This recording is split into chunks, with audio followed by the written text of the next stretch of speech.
ముందుకెళ్లాల్సినటువంటి అవసరం ఉంది. అట్లాగే ఈ దేశంలో అనుసరిస్తున్నటువంటి ప్రజా వ్యతిరేకమైన విధానాన్ని కేంద్ర ప్రభుత్వం అనుసరిస్తుంది. కార్మికులకు, కూలీలకు, రైతులకు వ్యతిరేకమైనటువంటి విధానాల్ని ముందుకు తీసుకొస్తుంది. మొన్నటి వరకు ఉపాధి హామీ చట్టం ఉంది. ఉపాధి హామీ చట్టాన్ని ఇప్పుడు నిర్వీర్యం చేస్తుంది. ఉపాధి హామీ చట్టం అమలు జరగాలంటే 90% నిధులు కేంద్ర ప్రభుత్వం ఇచ్చేది. ఇప్పుడు మేము ఇవ్వము అని చెప్పి అంటుంది. 90% నిధులు కేంద్ర ప్రభుత్వం, ఒకప్పుడు 100% ఉండేది, అది 90% మారింది. ఇప్పుడు వాళ్ళు అంటున్నారు మేము 60% నిధులు ఇస్తాం, 40% నిధులంతా కూడా రాష్ట్రాలే భరించాలంటుంది. రాష్ట్రాల దగ్గర డబ్బులు లేవు.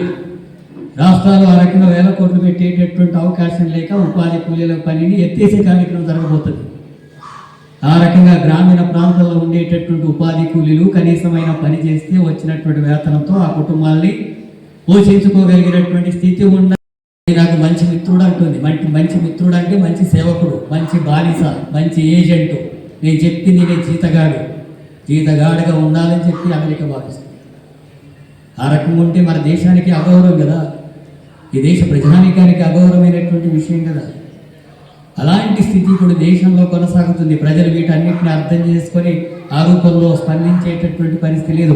మతోన్మాదం ముసుగులో ఉన్నారు. దేశానికి అవమానం జరుగుతుంటే కూడా స్పందించిన స్థితిలో ఉంది. ఆయిల్ రష్యాతో కొనుగోలు చేయకూడదు, అమెరికాతో కొనుగోలు చేయాలి. మనం ఎక్కువ ధరకు కొనుగోలు చేయడానికి సిద్ధం కాకపోతే రష్యాతోనే ఆయిల్ కొనుగోలు చేసేటటువంటిది కొనసాగితే 500 సుంకాలు విధిస్తాడు అని చెప్పి పెడుతున్నాడు. 500 అంటే ఇంకా మనం ఏ దిగుమతులు సాధ్యం కాదు. ఆ రూపంలో భయపెడుతున్నాడు.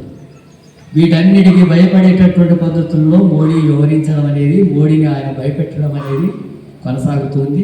ఆ రకంగా మన భారతదేశ ప్రధాని, కేంద్ర ప్రభుత్వం ఈ దేశ ప్రయోజనాలకు అనుకూలంగా వివరించడం లేదు, సామ్రాజ్యవాదానికి అనుకూలంగా వివరించేటటువంటిది దేశ ప్రయోజనాల కంటే కూడా వాళ్ళ ప్రయోజనాలకు అనుకూలంగా పనిచేసేటటువంటి పద్ధతిని అనుసరిస్తుంది. అమెరికాని కోరుకుంటున్న ఒత్తిడి ఫలితంగా యూపీఏ గవర్నమెంట్లో ఉపాధి హామీ చట్టాన్ని మనం సాధిస్తే దాన్ని నిర్వీర్యం చేస్తుంది బీజేపీ. పేదలు లేదంటుంది, గ్రామాల్లో పేదరికం లేదు, అభివృద్ధి చెందిపోయామని చెప్పి అంటుంది, తప్పుడు లెక్కలు చూపిస్తుంది. ఆ రకంగా ఉపాధి హామీ చట్టానికి ఇవ్వాల్సినటువంటి నిధులంతా కూడా తగ్గించి దాన్ని అంతా కూడా భవిష్యత్తులో లేకుండా చేసేటటువంటి వైద్యాలకు అనుకూలంగా ఉండాలని ఈ దేశ ప్రజలు నిర్ధారించుకుంటారు. అమెరికా చెప్పినట్టు కాదు కదా. ఆ రకంగా అమెరికా కోపం వస్తుందేమనేటటువంటి పద్ధతుల్లో మోడీ వివరిస్తున్నాడు. దాన్ని ఖండించడం లేదు, వ్యతిరేకించడం లేదు. మన దేశం మీద కూడా విస్తృతమైనటువంటి పద్ధతుల్లో 50% టారిఫ్లు విధిస్తున్నాడు. ఆయన మాట్లాడడం లేదు గట్టిగా.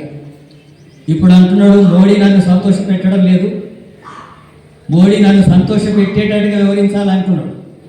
సంతోష పెట్టేటట్టుగా వివరించాలంటే రష్యాతో మనం ఆయిల్ కొనుగోలు చేయకూడదు,